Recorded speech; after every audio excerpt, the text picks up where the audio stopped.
اندر ایک نوٹس جاری کیا جائے گا۔ اس کے بعد اس شخص کو 5 کروڑ روپیہ جرمانہ کیا جائے گا۔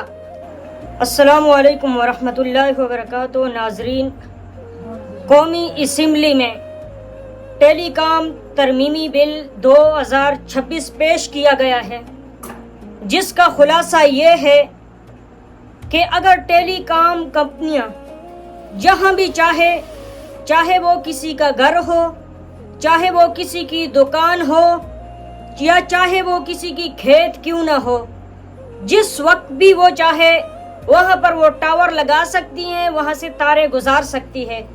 اور اگر ان کے لیے کوئی شخص رکاوٹ بنتا ہے تو پھر اس کو 30 دن کے اندر ایک نوٹس جاری کیا جائے گا۔ اس کے بعد اس شخص کو 5 کروڑ روپیہ جرمانہ کیا جائے گا۔ اس کا مطلب یہ ہوا کہ ٹیلی کام کمپنیاں ہر مہینے کے اعتبار سے ہر پیکج مہنگا ہو جاتا ہے اور عوام کو خوب لوٹا جا رہا ہے، لیکن اس سے ان کو تسلی نہیں ہوئی۔